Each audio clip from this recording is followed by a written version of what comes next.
کرتے ہیں وہ کہ خالق ہے صدا سنتا ہے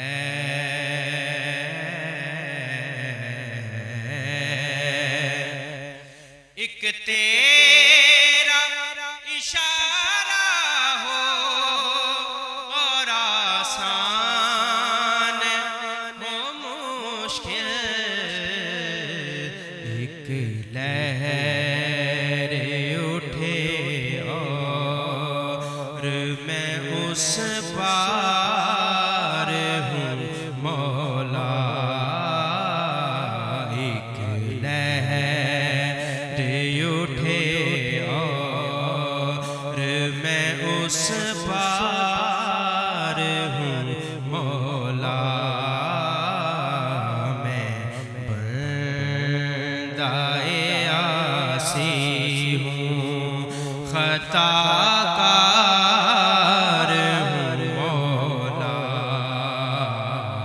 میں بندہ عاصی ہوں خطا کار ہوں مولا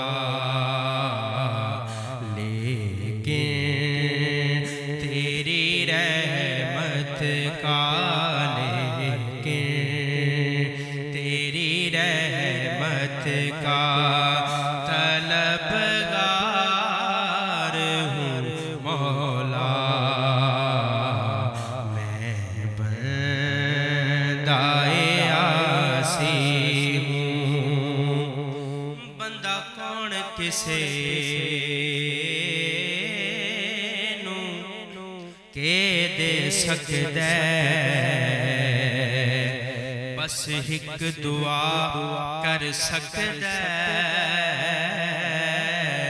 ہووے سجن تے سجن دے روپ اندر ساری عمر وفا کر سکدا جے منگنا تے رب تو منگ جیڑا اصل عطا کر سکے جیڑا خوہ وچوں کڈ کے یوسف نوں تے سارے مصر دا شاہ کر سکے میں تو عاصی ہوں میں تو عاصی ہوں ربا معاف چا کر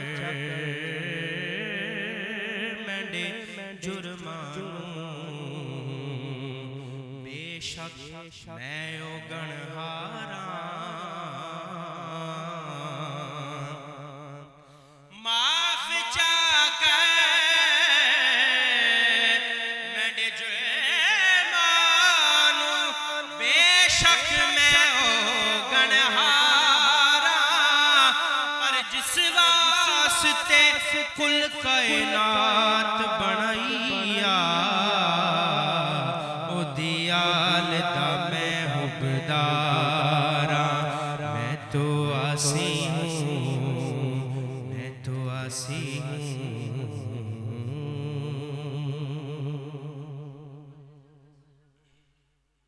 کلام پاک آپ سن رہے تھے رمضان المبارک اور کلمہ طیبہ جو آج کا ہمارا موضوع ہے۔ علامہ صاحب سے گفتگو کا آغاز کریں گے۔ علامہ صاحب سب سے پہلے تو ہمیں یہ بتائیے کہ کلمہ طیبہ اسلام کے دائرہ میں داخل ہونے کا جو پہلا قدم ہے وہ کلمہ طیبہ ہے کہ اللہ ایک ہے اور رسول خدا اللہ کے پیارے نبی ہیں۔ کیا ڈیٹیلز ہیں، کیا اہمیت ہے، کیا فضیلت ہے، کیا برکت ہے اس کلمہ طیبہ کی؟ الحمدللہ والصلاة والسلام علی رسول اللہ۔ کلمہ طیبہ قرآن مجید کی 2 آیات کو ملائے تو اس کی تشکیل ہوتی ہے۔ صحیح۔ اس کا پہلا حصہ توحید پہ دلالت کرتا ہے، دوسرا حصہ رسالت پہ دلالت کرتا ہے۔ پہلا حصہ جو ہے وہ شریعت پاک ہے، دوسرا طریقت و روحانیت ہے۔ پہلے کے اندر اللہ کی وحدانیت کا اعلان ہے، پرچار ہے اور عقیدہ ہے، اور دوسرا حصہ جو ہے وہ آپ صلی اللہ علیہ وسلم کی رسالت کا اقرار ہے۔ اللہ تبارک و تعالیٰ نے جب اپنے عرش کریم کو، عرش مجید کو تخلیق فرمایا تو یوں سمجھیے عرش الہی جو ہے وہ مخلوقات کا آخری درجہ ہے، اس کے نیچے نیچے تمام مخلوقات موجود ہیں۔ صحیح، اس عرش کے اوپر اللہ تبارک و تعالیٰ نے جو کلمہ جو قندہ فرمایا اللہ کے حکم سے لکھا گیا ہے وہ ہے لا الہ الا اللہ محمد رسول اللہ۔ سیدنا آدم علیہ السلام کی تخلیق ہے، اور آدم علیہ السلام روح اور جسم سے جب ہم کنار ہوتے ہیں تو جناب آدم علیہ السلام نے اس کائنات ارضی میں جو عدم سے وجود بخشا گیا اور پہلی چیز کا جو مشاہدہ کیا ہے وہ اللہ کا عرش پاک تھا، اور اس کے اوپر لکھا ہوا تھا لا الہ الا اللہ محمد رسول سبحان اللہ۔ اللہ، سبحان اللہ۔ جب جناب آدم علیہ السلام کو دنیا میں بھیجا جاتا ہے تو کئی برس تک، کئی 100 سال تک اللہ کی بارگاہ میں جو گریہ وزاری کرتے رہتے ہیں۔ ایک روز آپ کے خیال میں آتا ہے وہ کیا کہ جب اللہ نے مجھے پیدا کیا تھا تو میں نے جس چیز کا پہلا مشاہدہ کیا، جو کلمہ پہلا میں نے جس کی تلاوت کی ہے وہ لا الہ الا اللہ محمد رسول اللہ ہے۔ سبحان آپ اللہ کے حضور سبحان دعا اللہ۔ کرتے ہیں مولا یہ جو نام اللہ کے نام کے ساتھ نام لکھا ہوا ہے لا الہ الا اللہ محمد رسول اللہ، اب اللہ کا اسم ذاتی ہے اور ساتھ ہی آپ صلی اللہ علیہ وسلم کا اسم مبارک ہے، تو اللہ کی بارگاہ میں استفسار کیا مولا یہ کون سی ہستی ہے جس کا نام تیرے نام کے ساتھ ہے؟ فرمایا آدم اگر میں اپنے محبوب کو پیدا نہ کرتا تو تمہیں بھی پیدا نہ کرتا، سبحان اللہ، میں زمین و آسمان کو بھی پیدا نہ کرتا۔ تو پھر جناب آدم علیہ السلام نے اللہ کے حضور دعا کی مولا اس نام کے صدقے میری توبہ قبول فرما لے، اور اللہ تبارک و تعالیٰ نے اس نام نامی اسم گرامی یوں سمجھیے اس کلمہ طیبہ کی برکت سے جناب آدم علیہ السلام کی توبہ بھی قبول ہوتی ہے۔ کچھ روایات میں ہے آدم اگر تم جنت میں اس نام کا وسیلہ دیتے تو ہم ادھر ہی تمہیں معاف فرما واہ دیتے۔ واہ واہ، سبحان تو اللہ۔ کلمہ طیبہ کی بہت سے فضائل ہیں، بہت سی برکات ہیں، اس کی تلاوت کی بڑی برکت ہے اور اس کے پڑھنے کی بڑی برکات ہیں۔ یوں سمجھیے کہ جیسے آپ نے بھی کہا ہے کہ کلمہ پڑھنے سے کفر اسلام میں بدل جاتا ہے، بے شک۔ دل کی پاکی حاصل ہوتی ہے، انسان کا ظاہر باطن پاک ہو جاتا ہے۔ یہ کلمہ ابتدا ہے ہمارے اسلام کی، اور اس سے ہی تمام اسلام کے دائرے میں بندہ داخل ہو جاتا ہے۔ یہ عقیدہ بھی ہے، یہ عقیدت بھی ہے، اور یہ وہ عقیدہ ہے جو توحید و رسالت کا مرقع ہے، اسی سے ہی تمام عقائد جڑے ہوئے ہیں۔ اگر کلمہ طیبہ میں نقص آ جائے تو نعوذ باللہ ایمان میں نقص آ جاتا ہے۔ بار بار ریپیٹ کرتے رہنا چاہیے۔ علماء نے لکھا ہے صبح کا آغاز ہی اس کلمہ طیبہ سے کرنا چاہیے۔ اس کی وجہ کیا ہے؟ وجہ مختلف اس کے اسباب لکھے ہیں کہ انسان کی زندگی میں رات سوتے میں، رات کے اندھیرے میں کوئی ایسا گناہ ہو گیا، ایسا جملہ زبان سے نکل گیا نعوذ باللہ جو اسلام کے منافی تھا، جو کفر تھا۔ جب بندہ بار بار کلمہ پڑھتا ہے تو تجدید ایمان ہوتا اور رہتا یہ ہے۔ بھی کہا گیا کہ اب قریب لوگوں میں صبح لوگ مومن ہوں گے، شام کو کافر ہوں گے۔ جی جی، یہ بھی فتنوں کے دور میں یہ بھی ہے کہ انسان صبح حالت ایمان میں ہوں گے، شام ایمان خارج ہو چکا ہوگا، انسان سے کوئی جملہ ایسا نکل جاتا ہے، ایسا عمل ہو جاتا ہے جو اسلام کے منافی ہے، تو علماء نے لکھا ہے بار بار کلمہ طیبہ پڑھنے سے تجدید ایمان ہوتا رہتا ہے۔ جب بھی سنیں تو جو سننے والے ہیں فوراً پڑھ لینا چاہیے لا الہ الا اللہ محمد رسول اللہ۔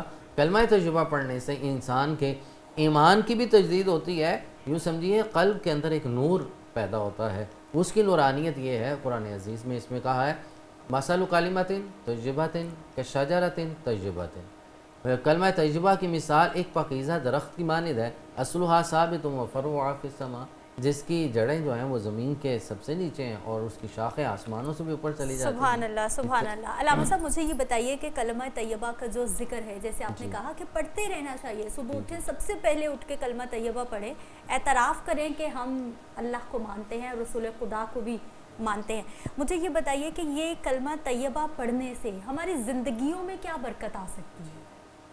حضور سلطان العارفین رحمۃ اللہ تعالیٰ نے ارشاد فرماتے ہیں کہ کلمہ طیبہ کا تکرار کرتے رہنا چاہیے، اور روایات کے مطابق یہ کلمہ طیبہ زمین و آسمان، ساتوں زمینیں، ساتوں آسمان سے وزنی ہے۔ ہر چیز کا ایک وزن کیا جاتا ہے، اعمال صالحہ کا وزن کیا جاتا ہے۔ میزان پہ جب کلمہ طیبہ کو قیامت کے روز تولا جائے گا، زمین و آسمان ایک پلڑے میں رکھ دیے جائیں، کلمہ طیبہ ایک پلڑے میں رکھ دیا جائے تو وہ وزنی ہوگا۔ میرے آقا کریم صلی اللہ علیہ وسلم نے ارشاد فرمایا، حضرت ابوذر روایت کرتے ہیں، مسند امام اعظم میں یہ روایت موجود ہے کہ آپ سرکار علیہ الصلوۃ والسلام نے فرمایا من قال لا الہ الا اللہ فقد دخل الجنہ، کہ جو صدق یقین کے ساتھ، صدق قلب کے ساتھ کلمہ طیبہ پڑھتا ہے اللہ اسے جنت عطا فرمائے گا۔ ماشاءاللہ ماشاءاللہ۔ اور جس شخص کے آخری کلمات یعنی کہ جان کنی کے وقت میں جب وہ دنیا سے جا رہا ہے، رخصت ہو رہا ہے، تو آخری کلمات یہ ہیں کہ جو اس کی زبان پہ لا الہ الا اللہ جاری ہو جائے تو تو سمجھے اس کے زندگی کی خطائیں معاف ہیں اور اللہ اسے بخشش عطا فرمائے گا. اور یہ بھی روایات ہے کہ جب بندہ دنیا سے جا رہا ہو تو اس کے قریب اسے کہنا نہیں ہے کہ کلمہ پڑھو، نہیں، اس کے قریب ہلکی ہلکی آواز میں کلمہ طیبہ پڑھنا چاہیے کہ وہ پڑھتے ہوئے سنے آپ کو اور اس کی زبان پہ بھی جاری ہو جائے کہ اس کی جان کنی کا عالم آسان بھی ہو، اور آخری کلمہ جب اس کی زبان پہ لا الہ الا اللہ آ جائے گا تو اس کی بخشش و مغفرت بھی ہو جائے گی. سبحان اللہ، سبحان اللہ، بہت ہی خوب. سلیم صاحب آپ کی طرف آنا چاہیں گے کہ آج وظیفہ کون سا خاص لائے ہیں؟ اگر کلمہ طیبہ کو لے کر ہمیں ہمارے دیکھنے والوں کو کوئی وظیفہ بتا دیں. جی بسم اللہ والصلاۃ والسلام علی رسول اللہ. جی آج کلمہ طیبہ کا ہی وظیفہ ہے اور وہ ہم نے 70,000 دفعہ جو ہے وہ پڑھنا ہے. 70,000 بار جو ہے وہ ہم نے پڑھنا ہے. تو اس میں خیر و برکت ہے اور تمام طرح کی پریشانی اور ہر طرح کے معاملات جو ہیں وہ آپ کے حل ہو جائیں گے. اور یہ 70,000 دفعہ آپ اس کو پڑھیں، اس کو وظیفے میں رکھیں. سلیم صاحب 70,000 بار ہم نے ایک ہی نشست میں پڑھنا ہے، کسی خاص ٹائم پہ پڑھنا ہے، ایک ہفتے میں، مہینے میں، یا پھر زندگی میں ایک بار؟ کس طرح سے پڑھنا ہے یہ بھی بتائیے.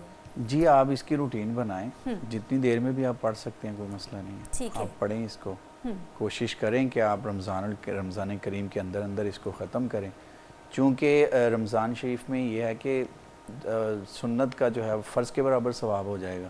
تو اگر رمضان شریف میں آپ ختم کرتے ہیں تو پھر تو کیا ہی بات ہے کہ بھئی آپ 70,000 دفعہ اگر پڑھتے ہیں تو مشکل نہیں ہے، ہو جاتا ہے، انشاءاللہ ہو جائے گا. کوشش کرنے سے ہو جائے گا. بے شک کوشش کرنے سے تو سب کچھ ہو جاتا ہے. اچھا مجھے یہ بتائیے کہ جس طرح آپ نے کہا کہ 70,000 بار پڑھیں اور جتنا بھی ٹائم لگ سکتا ہے اس میں پڑھیں، رحمتیں آئیں گی، برکتیں آئیں گی، سکون قلب بھی نصیب ہوگا، ہمارے مسائل حل ہو جائیں گے، کیونکہ معاشرہ اس وقت ڈپریشن، انزائٹی، ٹینشن میں بہت زیادہ ہے. یہ سب سے بڑا وظیفہ ہے، اس سے بڑا وظیفہ نہیں ہے. ٹھیک ہے جی. کلمہ طیبہ وہ چیز ہے کہ اسلام کی سب سے بنیادی جڑ، سب سے پہلی.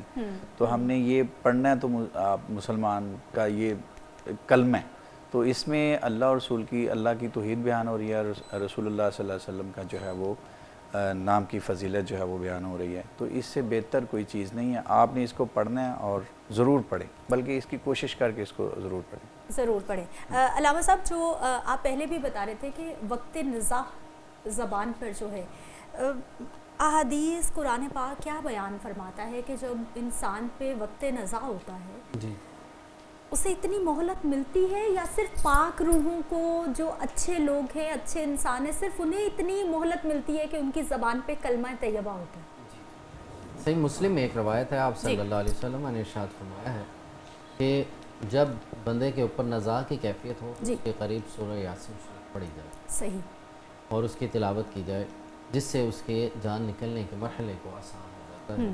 یاد رکھیے نزاع کا عالم سب سے سخت ترین عالم ہے، اور اس کی جو روایات ملتی ہیں، یوں سمجھیے ایک مثال کے لیے علماء نے لکھا ہے کہ جیسے ایک خاردار جاڑی پہ کپڑا ڈال دیا جائے اور زور سے کھینچ دیا جائے، انسان کے پورے جسم سے روح کا اخراج ہے، اور بہت سخت، بہت زیادہ سختی کا عالم ہے. اللہ کے محبوب علیہ الصلوۃ والسلام، آپ کی شان بڑی اعلیٰ ہے. جب جناب اسرائیل علیہ السلام حضور کی بارگاہ میں حاضر ہوتے ہیں، پوچھا گیا یا رسول اللہ اس خدمت کے لیے حاضر ہوا ہوں، تو سرکار نے فرمایا یہ کیا ماجرا ہے، کس طرح؟ یا رسول اللہ بہت سخت معاملہ ہوتا ہے. مومن کے لیے تو فرمایا گیا، حافظ سیوطی علیہ الرحمہ نے ایک پوری تفصیل ذکر کی ہے کہ مومن کی تو جان ایسے نکلتی ہے کہ جیسے ہم مثال کے لیے مکھن سے بال نکال لیا جاتا ہے، اسے خبر تک نہیں ہوتی.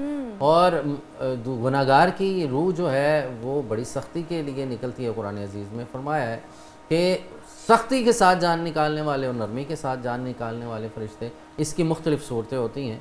جب نیک صالحین کی روح آتی ہے تو اس کے لیے جنت کے ملائکہ آتے ہیں، اسے پروٹوکول دیا جاتا ہے، اسے جس جگہ وہ بندہ موجود ہے وہاں سے لے کے آسمان تک ایک پوری، یوں سمجھیے ہماری صفیں ایسی ہوتی ہیں اور فرشتوں کی صفیں طے طے اوپر ہوتی ہیں. وہ ایک سیکنڈ بھی زیادہ ہے. جناب اسرائیل علیہ السلام روح نکالتے ہیں تو وہ ملائکہ نورانی جنت کے غلاف میں اس روح کو پیک کر لیا جاتا ہے، اور پیک کرنے کے بعد اللہ کے حضور پیش کر لیا جاتا ہے. یا ایھا النفس المطمئنہ ارجعی الی ربک راضیۃ مرضیہ. تو یہ اللہ کے حضور پیش کیا جاتا ہے، تو رب تعالیٰ اپنی جناب کرم سے فرماتا ہے یہ میرے خاص بندے کی روح ہے، اسے مقام علیین میں بھیج دیا جائے. اب جہاں دوسرا معاملہ ہے، استغفر اللہ العظیم، حضرت براء ابن عازب رضی اللہ تعالیٰ عنہ روایت کرتے ہیں آقا کریم صلی اللہ علیہ وسلم ایک جنازے میں جلوہ افروز تھے. دفنانے کے بعد حضور صلی اللہ علیہ وسلم صحابہ موجود ہیں، آپ نے اس چیز کا اظہار فرمایا اور ارشاد فرمایا جب گناہگار کی روح نکلتی ہے تو جہنم کے فرشتے آتے ہیں، بڑی سختی کے ساتھ اس کی روح نکالتے ہیں، روح پورے جسم میں بے چین ہوتی ہے، بھاگتی ہے، دوڑتی ہے، وہ جدا ہونے کے لیے چیخ و پکار کرتی ہے، میں سوائے انسان اور جنوں کے باقی مخلوقات اس کی چیخ و پکار سنتے ہیں۔ جب اس کی روح نکالی جاتی ہے، خوفناک فرشتے خوفناک شکلوں کے ساتھ اور سخت معاملے کے ساتھ آتے ہیں۔ جب نیک بندے کی روح جاتی ہے تو پاکیزہ روح اور پاکیزہ اور نورانی چہروں والے فرشتے آتے ہیں اور اس کا استقبال کرتے ہیں۔ دونوں کے لیے الگ الگ احکام ہیں۔ علامہ صاحب گفتگو کا سلسلہ ہم جاری رکھیں گے، لیکن ابھی وقت ہے اذان عصر کا، واپس آتے ہیں اذان عصر کے بعد۔ بریک کے بعد ایک بار پھر سے آپ کو خوش آمدید کہتے ہیں نشست میں گفتگو کا سلسلہ جہاں پر ہم نے منقطع کیا تھا دوبارہ سے وہیں جوڑیں گے۔ علامہ صاحب مجھے یہ بتائیے کہ اگر ہم سب لوگ کلمہ طیبہ پڑھنا شروع کر دیتے ہیں، اپنے زندگیوں کا حصہ بنا لیتے ہیں، اخلاقی طور پر معاشرے میں کیا تبدیلی آ سکتی ہے؟ حضور قبلہ عالم حضور پیر صاحب دیوش شریف رحمۃ اللہ تعالی علیہ ارشاد فرمایا کرتے تھے کلمہ طیبہ کی مثال ایک بیج کی مانند ہے، صحیح، جس سے زمین میں ایک بیج ڈالا جاتا ہے اور اس میں کھاد ڈالی جاتی ہے، جس سے وہ ایک مضبوط درخت پیدا ہوتا ہے جس پہ پھل لگتا ہے، شجر آور درخت جو ہے۔ یوں سمجھیے آپ فرمایا کرتے تھے کلمہ طیبہ بیج ہے اور اس کو پروان چڑھانے کے لیے درود پاک ہے۔ سبحان اللہ۔ یہ دو اذکار جب ملتے ہیں تو انسان کے قلب کے اندر ایک روحانیت کا درخت پیدا ہوتا ہے کہ جس کی نورانیت عرش الہی تک پہنچتی ہے۔ ساری زندگی اگر دو اذکار بندہ کرتے رہے، کچھ بھی نہ پڑھے باقی اذکار، یہی اذکار اس کی بخشش و مغفرت کے لیے کافی ہیں۔ سبحان اللہ۔ اور یہ ثمر آور درخت کیسے بنتا ہے، اس سے ثمرہ کیا ملتا ہے؟ وہ روحانیت ہے، وہ طریقت ہے، وہ معرفت ہے۔ یوں سمجھیے کلمہ طیبہ جب لا الہ الا اللہ بندہ پڑھتا ہے تو یوں سمجھیے کہ انسان کی زندگی کے تمام باطل خیالات، تصورات، افکار ختم ہو گئے اور اس کے اندر ایک توکل، ایک ایقان، ایک یقین کامل، ایمان کامل کی ایک پاور پیدا ہوتی ہے، قوت پیدا ہوتی ہے۔ وہ تمام چیزوں کی نفی کر رہا ہے۔ اب یہ سمجھیے سیدنا جنید بغدادی علیہ رحمہ فرماتے جب لا الہ الا اللہ اس نے پڑھا تو اس کے دل میں ماں سوا اللہ ہر چیز کی نفی ہو گئی۔ سبحان اللہ۔ وہ اللہ پہ اتنا زیادہ توکل کرنے والا ہے، وہ لا خوف ہو گیا ہے، اسے کوئی پریشانی، کوئی غم، کوئی ڈر نہیں ہے۔ ہمارے ہاں آج معاشرے کے سب سے بڑا دکھ کیا ہے؟ چھوٹی چھوٹی چیزیں انسان سوار کرتا ہے، نعوذ باللہ اپنی جان سے ہاتھ دھو بیٹھتا ہے، خودکشی کر بیٹھتا ہے۔ یہ چیز ایک خواہش پوری نہیں ہوئی تو وہ پریشانی میں ہے۔ لا الہ الا اللہ پڑھنے پہ اتنی زیادہ انسان کے اندر ایمانی طاقت پیدا ہوتی ہے کہ اس نے کوئی بھی خواہش پیدا کی ہے، کوئی بھی اس کی طلب ہے، کوئی اس کی التجا ہے یا ضرورت حاجت ہے، جب وہ لا الہ الا اللہ پڑھ رہا ہے تو اپنے رب سے گفتگو کر رہا ہے، یا اللہ تو مجھے دے گا، اور تیری ذات اتنی بڑی ہے کہ تیرے خزانوں میں کوئی کمی نہیں ہے، میں تجھ سے مانگ رہا ہوں۔ اور جب بندہ رب سے مانگتا ہے، حضرت زکریا علیہ السلام کی دعا سامنے رکھنی چاہیے، وَلَمْ أَكُمْ بِدُعَائِكَ رَبِّ شَقِيًّا، یا اللہ میں جب تجھ سے مانگا ہے کبھی بھی نامراد نہیں لوٹا ہوں، تجھ سے مانگ کے میں کبھی نامراد نہیں ہوتا۔ تو لا الہ الا اللہ پڑھنے سے جس طرح توحید کا اعلان ہے، ساتھ ساتھ انسان اندر کے بت پاش کر رہا ہے، جو اندر کی دنیا ہے اس کی پاکیزگی بھی ہو رہی ہے کہ میں رب کے سوا کسی کے سامنے نہیں جانے والا، جھکنے والا نہیں، مانگنے والا نہیں، میں اپنے رب سے مانگ رہا ہوں۔ میرا رب وہ ہے جو زمین و آسمان کے تمام خزائن کا مالک ہے، جو پوری کائنات کا مالک ہے، وہ مالک حقیقی ہے، وہ جو دینے پہ قدرت رکھتا ہے، میں اس سے مانگ رہا ہوں۔ اور ساتھ ہی ساتھ جب بندہ محمد رسول اللہ پڑھتا ہے، ایک بہت خوبصورت جملہ ابھی ذہن میں آیا ہے، شیخ اکبر محی الدین ابن العربی رحمۃ اللہ تعالی علیہ، آپ نے بڑی خوبصورت بات کی، یہ ادب کا مقام ہے۔ آپ فرماتے ہیں کہ جب لا الہ الا اللہ محمد رسول اللہ پڑھا جائے، چند سیکنڈ پہ یہ محمد رسول اللہ پڑھتے ہوئے توقف کرنا چاہیے، رکنا چاہیے۔ جب آپ رکیں تو اپنے آپ کو آقا کریم صلی اللہ علیہ وسلم کے بارگاہ میں حضور میں پیش کریں، اور سرکار کے حسن و جمال، آپ کے رخ زیبا، آپ کے ودعا کے چہرے اور مکھڑے کا تصور کرتے ہوئے یوں سمجھیے یہ ود ان سیکنڈ ہوگا کام کہ آپ اپنی روح کو سرکار کے قدمین شریفین میں پیش کر رہے ہیں، اور آپ تصور کر رہے ہیں کہ آپ حضور کی بارگاہ میں حاضر ہیں، اور سرکار کو اللہ تبارک و تعالیٰ نے یہ شان عطا فرما رکھی ہے کہ آپ کا امتی جب بھی کہیں بھی کسی لمحے میں بھی آپ کو یاد کرتا ہے تو حضور فوراً التفات فرماتے ہیں، توجہ فرماتے ہیں۔ اللہ نے یہ آپ کو شان عطا فرما رکھی ہے۔ تو فرمایا لا الہ الا اللہ محمد رسول اللہ جب پڑھیں گے تو بیک وقت آپ کی حضور کی بارگاہ میں حاضری پیش ہو رہی ہے، اور سرکار آپ کے اوپر نگاہ کرم فرما رہے ہیں۔ اور جیسے ہی لا الہ الا اللہ پڑھا، آپ کی توحید کامل ہو گئی، آپ کے اندر ایمان اور یقین مکمل ہو گیا. محمد رسول اللہ پڑھنے کے بعد شریعت مصطفیٰ علیہ الصلوۃ والسلام کی تکمیل ہے. یوں سمجھیے کہ میں نے اللہ کے سوا کسی کو نہیں ماننا اور حضور کی شریعت کے سوا کسی کی اتباع نہیں کرنی. لا الہ الا اللہ محمد رسول اللہ، یہ اطیع اللہ و اطیع الرسول دونوں ہیں. یہ مجمع البحرین ہے. جو بندے جب ملتے ہیں تو بندہ جو ہے شریعت اور طریقت کے درمیان سفر کرتا رہتا ہے. یہاں اللہ سے محبت کامل ہو جاتی ہے اور رسول اللہ صلی اللہ علیہ وسلم کی محبت بھی ساتھ ساتھ ملتی رہتی ہے. کلمہ طیبہ کے اتنے فضائل ہیں کہ بندہ کلمہ طیبہ کی کثرت کرتا ہے. ایک روایت میں آتا ہے کہ جیسے قبلہ نے ابھی فرمایا ہے کہ 70,000 مرتبہ جو شخص اپنی زندگی میں اپنے لیے بھی 70,000 مرتبہ قرآن یہ جو لا الہ الا اللہ محمد رسول اللہ کلمہ طیبہ پڑھ لیتا ہے، اس کے گناہ اگر سمندر کی جھاگ کے برابر بھی ہیں تو اللہ تعالیٰ اس کو بخش دیتا ہے. سبحان اللہ سبحان اللہ. کم از کم ہمیں اپنی زندگی میں یہ 70,000 مرتبہ کا جو ایک فگر ہے اس کو مکمل کرنا چاہیے. صحیح. اس کا میں اور آسان نسخہ بتا دیتا ہوں. میں یہی پوچھنے والی تھی کہ کیا کوئی کیلکولیشن ہے کہ ہم صبح شام یا ایک دن میں کتنی بار پڑھیں تو ہر نماز ہے. نماز کے بعد ہماری مساجد کے میں آپ نے یہ روٹین دیکھی ہے کہ جیسے ہی فرض نماز پڑھی جاتی ہے اس کے بعد کلمہ طیبہ کا ورد کیا جاتا ہے. حضرت انس بن مالک رضی اللہ تعالیٰ فرماتے ہیں کہ آپ صلی اللہ علیہ وسلم نماز پڑھتے تو آپ کے کلمہ طیبہ کی آواز باہر تک بھی آیا کرتی. صحابہ کرام مل کے جب پڑھتے تھے تو آپ ہر نماز کے بعد 3 بار پڑھنا شروع کر دیجئے. یہ چند سال مسلسل آپ نماز پڑھتے جائیں، ہر نماز کے بعد یہ 3 بار کلمہ طیبہ پڑھتے چلے جائیں، آپ کا 70,000 مکمل ہو جائے گا. سبحان اللہ. یہ روٹین بھی بن جائے گی. اچھا علامہ صاحب یہ 70,000 گن کے ہی ہم نے پورا کرنا ہے یا پھر میکسیمم پڑھیں کہ 70,000 سے بھی زیادہ ہو جائے تو زیادہ ہو جائے تو باعث برکت ہے، لیکن 70,000 کی روایت یہ کثرت کی طرف ہے. صحیح. ساتھ ہی ساتھ جو دنیا سے چلے جاتے ہیں، دنیا میں ہر ایک کے ساتھ موت کا معاملہ ہے. آپ کا کوئی بھی دنیا سے رخصت ہو تو کوشش یہ کرنی چاہیے اس کے مرنے کے بعد کم از کم 70,000 مرتبہ پڑھ کے اسے صالح ثواب کیا جائے. صحیح صحیح. اور اسی حدیث پاک کے تناظر میں روشنی میں کہ بھائی ہم پڑھ رہے ہیں اور سرکار کا فرمان ہے اللہ اس کی بخشش و مغفرت فرما دیتا ہے. یہ بھی ایک روٹین رکھنی چاہیے. اپنے لیے بھی پڑھ کے رکھنا چاہیے، خاص کر اپنے ماں باپ کے لیے ضرور پڑھنا چاہیے. زندگی میں 70,000 مرتبہ کا جو ورد کر کے ان کو پیش کرتے رہنا چاہیے اور نیت یہی رکھنا چاہیے کہ اللہ اس کلمے کی برکت سے ہماری بھی اور ہمارے والدین کی بھی اللہ بخشش و مغفرت. بے شک. صاحبزادہ صاحب یہ جو 70,000 کا وظیفہ آپ نے بتایا، پھر علامہ صاحب نے بھی بتا دیا، احادیث کے حوالے بھی ہمیں دے دیا. مجھے یہ بتائیے کہ جیسے ہی ہم یہ کلمہ طیبہ اس ذہن میں رکھ کر یہ پڑھنا شروع کر دیں گے، زندگی میں کیا کیا تبدیلیاں آنا شروع ہو جائیں گی؟ جی بالکل، اس میں اللہ پاک کا فضل ہو جائے گا کہ اللہ کی طرف ہمارا رجوع ہے. صحیح. اور کلمہ طیبہ ایسی عبادت ہے کہ اس سے میں کہتا ہوں کہ یہ وظائف میں سے سب سے بڑا وظیفہ ہے. تو اس میں ہم نے روٹین جو ہے وہ جس طرح علامہ صاحب نے بتائی، اگر اس طرح کر لیتے ہیں تو یہ آپ کا پیریڈ تو کافی لمبا کر دیا علامہ صاحب نے. مطلب آپ نے نماز پڑھنی ہی پڑھنی ہے پھر. صحیح صحیح صحیح. وہ 3 دفعہ آپ نے پڑھنا ہے بعد میں تو روٹین بن جائے گی. ہاں. اور نماز کی بھی ساتھ میں ہو جائے گی کہ ہم روٹین بن نماز جائے گی. بھی بالکل روٹین کے ساتھ پڑھیں گے.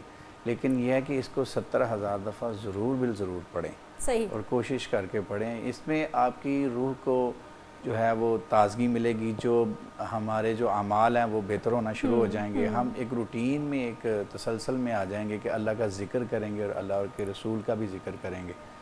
اور سب سے بہترین یہی ہے کہ ہم دروشی پڑھیں اور کلمہ طیبہ کا وظیفہ جو اپنے پاس رکھیں. ہر روز روٹین بنا لیں کہ 1000 دفعہ درود شریف تو واللہ یقین کریں بہت سارے ایسے ساتھی ہیں جو پڑھتے ہیں اور کوشش کر کے پڑھتے ہیں.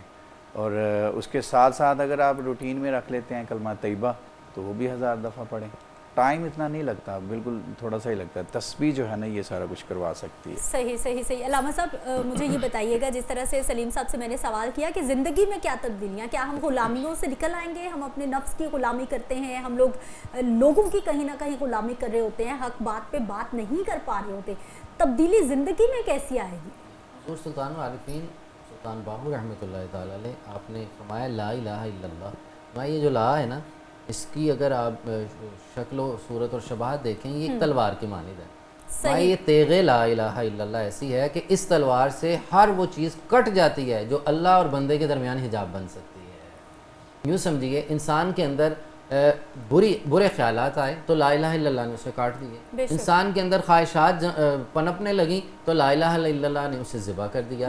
لا الہ الا اللہ کی یہ جو تیغ لا الہ ہے نا یہ اتنی تیز تلوار ہے کہ انسان کی تربیت کر رہی ہے، ساتھ ساتھ انسان کے اندر خواہشات ہیں، نفس امارہ ہے، بری چیزیں آتی ہیں، برے خیالات آتے ہیں.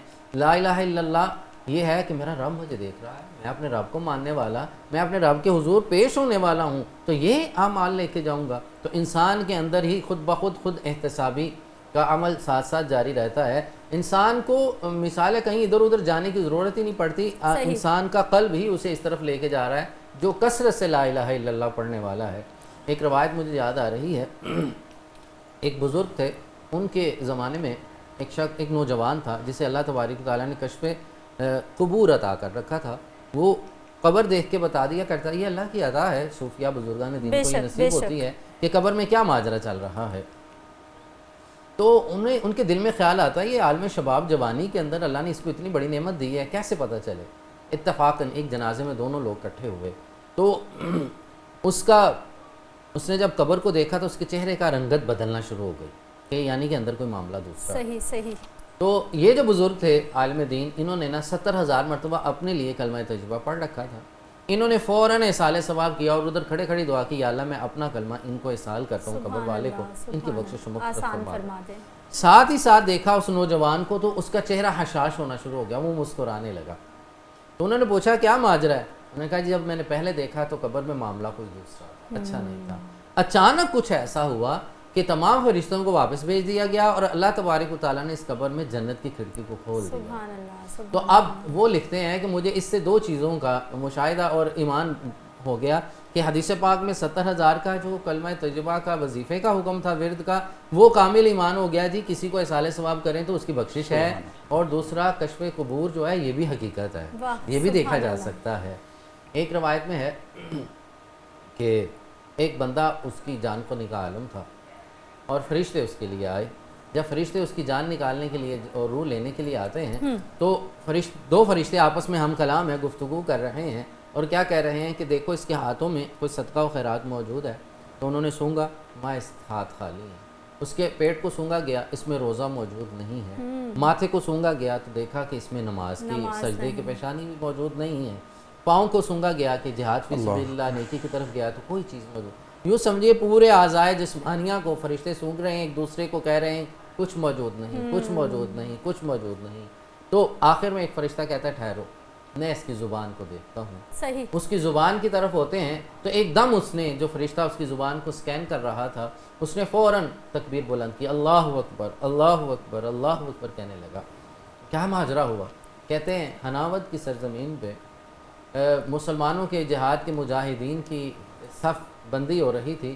تو یہ بندہ ادھر سے گزر رہا تھا، کسی جہاد اور مارکے میں فوجی موجود تھے، یہ ویسے گزر رہا تھا اور مجاہدین نعرہ تکبیر بلند کر رہے تھے. تو یہ گزرتے ہوئے زندگی میں ایک بار اس نے اس نعرہ تکبیر کے جواب میں کہا اللہ اکبر، اللہ اکبر. زندگی میں ایک بار کہا ہے اور اس کی تاثیر اس کی زبان میں موجود ہے اور اللہ کی بارگاہ سے حکم آ گیا ہے کہ میرے بندے نے مجھے زندگی میں ایک بار بھی پکارا، اسے چھوڑ دو، میں نے اسے معاف کر دیا. سبحان اللہ، سبحان یہ اللہ کے اس میں پاک کی برکت ہے، سبحان اللہ، رحمتیں برکتیں. اچھا علامہ صاحب، یہ جو آپ کلمہ طیبہ کی ہم بات کر رہے ہیں، سر پروٹوکول ہونا چاہیے.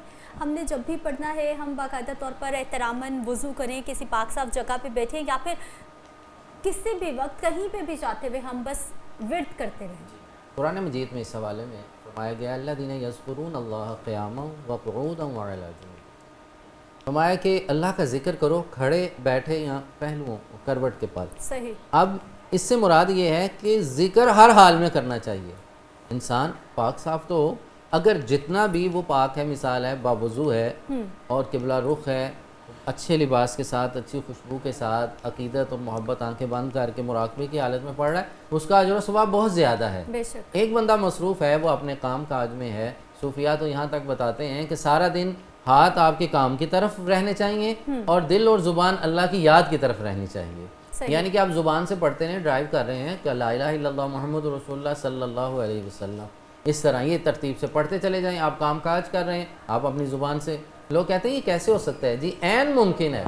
دیکھیں ہم کھانا کھا رہے ہیں، سانس لے رہے ہیں، ہم بول رہے ہیں، ہم سانس لے رہے ہیں، ہم کام کر رہے ہیں، سو رہے ہیں. جب بندہ سانس کے ذریعے ذکر کرنا شروع کر دیتا ہے، اس کی بڑی ایک لمبی تفسیر ہے، وہ کسی اور موقع پہ عرض کروں گا، کہ جب بندے کا ذکر جاری ہو جاتا ہے، وہ جو مرضی کام کرتا رہے لیکن ذکر دل کر رہا ہے، تو لا الہ الا اللہ محمد رسول اللہ آپ کام کاج کرتے ہوئے اپنے معاملات دیکھتے ہوئے ذکر جاری رکھیں. پھر ایک وقت آتا ہے کہ انسان کا ذکر قلب ذاکر ہو جاتا ہے. پھر یہ جب مقام آتا ہے بندہ دنیا سے چلا بھی جائے ذکر ختم نہیں ہوتا, بندے کا ذکر پھر بھی چلتا ہے. سبحان اللہ سبحان اللہ سبحان اللہ. گفتگو کا سلسلہ ہم اسی طرح سے جاری رکھیں گے, لیکن ابھی نعت خواہ ہمارے ساتھ موجود ہیں. بسم اللہ کرتے ہیں, نعت رسول مقبول پیش کرتے ہیں. بسم اللہ کیجیے سر. میری دعاؤں کو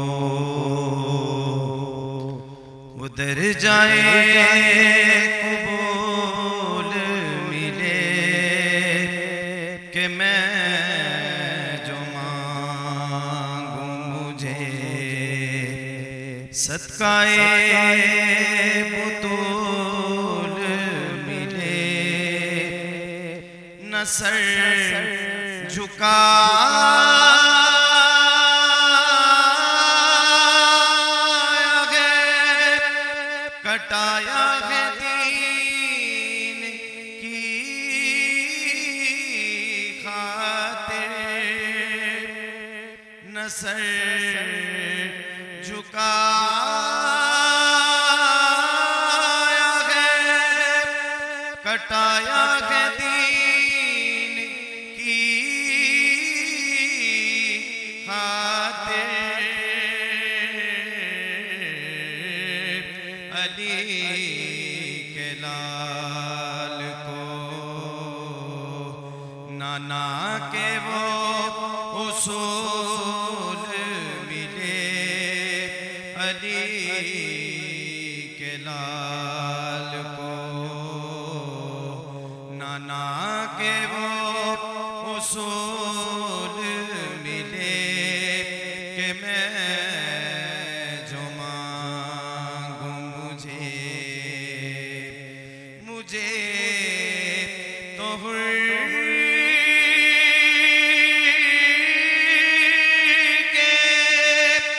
مقدر پہ رشک آتا ہے.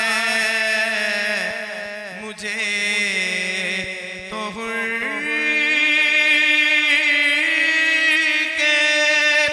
مقدر پہ رشک آتا ہے کہ جس کو زہرا کے سارے پھول ملے کہ میں جو مانگوں مجھے تمام عمر کے سجدے تمام ہو جائے. تمام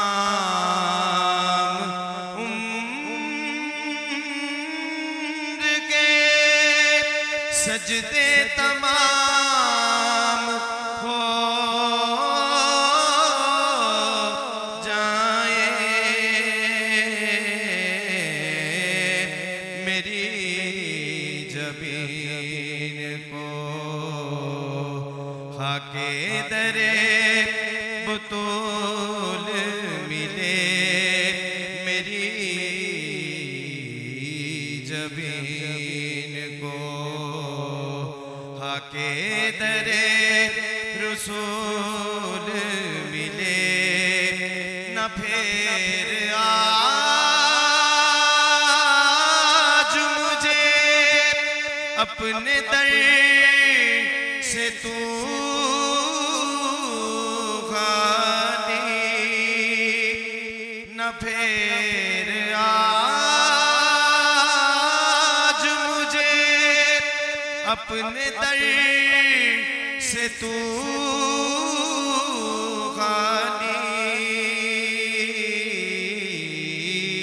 کہ تیرے بابا ہیں شاہوں کے شاہ یا زہرا کہ تیرے بابا ہیں شاہوں کے شاہ یا زہرا. میری دعاؤں کو وہ در جائے قبول ملے کہ میں جو مانگوں مجھے صدقہ بطول ملے. سبحان اللہ سبحان اللہ ماشاء اللہ. علامہ صاحب مجھے یہ بتائیے سر کہ ہم جیسے کہ کلمہ طیبہ کے حوالے سے بات کر رہے ہیں, لا الہ الا اللہ, اللہ کی وحدانیت کو قبول کر رہے ہیں, محمد الرسول اللہ, رسول خدا کی رسالت پر یقین لا رہے ہیں, مجھے یہ بتائیے سر کہ یہ پڑھنا اور پھر سنت پر عمل کرنا کتنا ضروری ہے کہ ہم نے بتائے ہوئے راستے قرآن و حدیث کے راستے پہ بھی چلنا ہے؟ کلمہ طیبہ کے جو دو حصے ہیں جی, یہ انسان کے دو پر ہیں جس پہ پرواز کرتا ہوا انسان اللہ کے حضور حاضر ہوتا ہے. صحیح. پہلا پر جو ہے وہ اطیع اللہ ہے, دوسرا وہ اطیع الرسول ہے. لا الہ الا اللہ کو پڑھتے ہوئے صوفیاء بزرگان دین نے یہ طریقہ ادب بتایا ہے کہ جب آپ نے لا الہ الا اللہ پڑھنا ہے تو آپ نے قرآن عزیز کی اس آیت کا جو تصور کرنا ہے کہ رب تعالیٰ اپنے بندے سے خطاب فرما رہا ہے, نحن اقرب الیہ من حبل الورید, اللہ تبارک و تعالیٰ تمہاری رگ جان سے زیادہ قریب ہے. جب آپ نے پڑھنا ہے محمد الرسول اللہ تو آپ نے یہ تصور کرنا ہے النبی اولیٰ بالمؤمنین من انفسہم, کہ نبی رحمت صلی اللہ علیہ وسلم بھی تمہاری رگ جان سے زیادہ قریب ہیں. صحیح. تو اللہ اس کے رسول کو اپنے قریب محسوس کرنا ہے.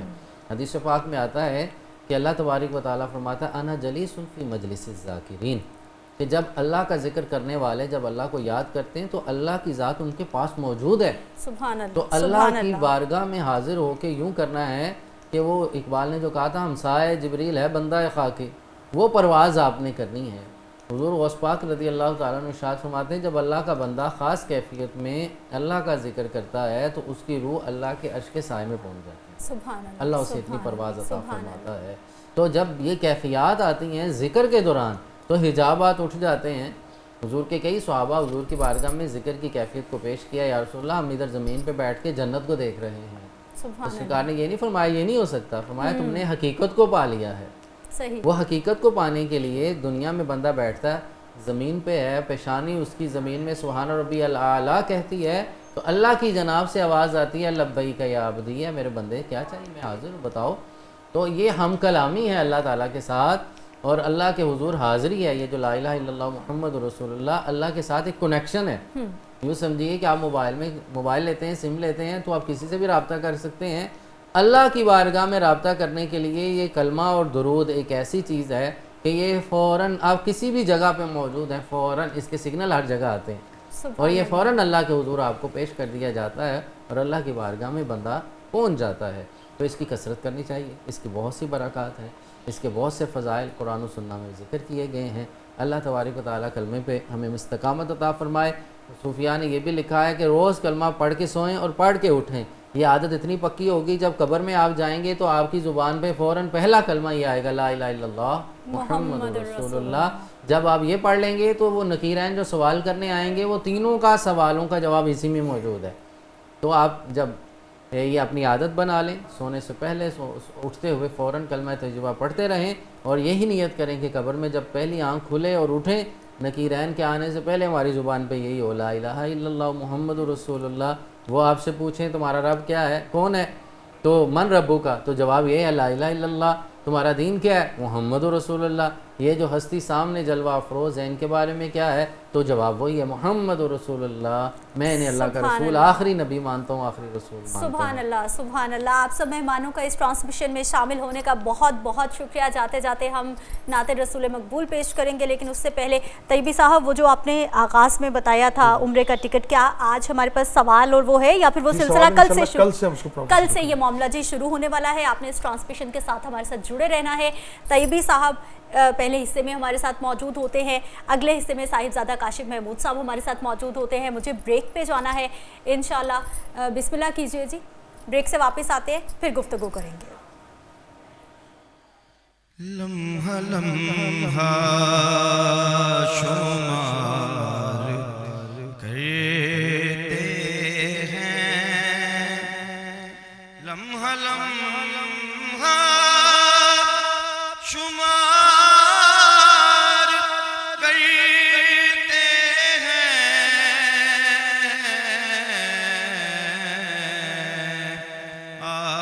کا انتظار کرتے ہیں آپ کا انتظار کرتے ہیں میں خطا بار کرتا ہوں میں خطا بار کرتا ہوں وہ کرم بار کرتے ہیں وہ کرم بار کرتے ہیں اس گلی کا گدا ہوں جس میں اس گلی کا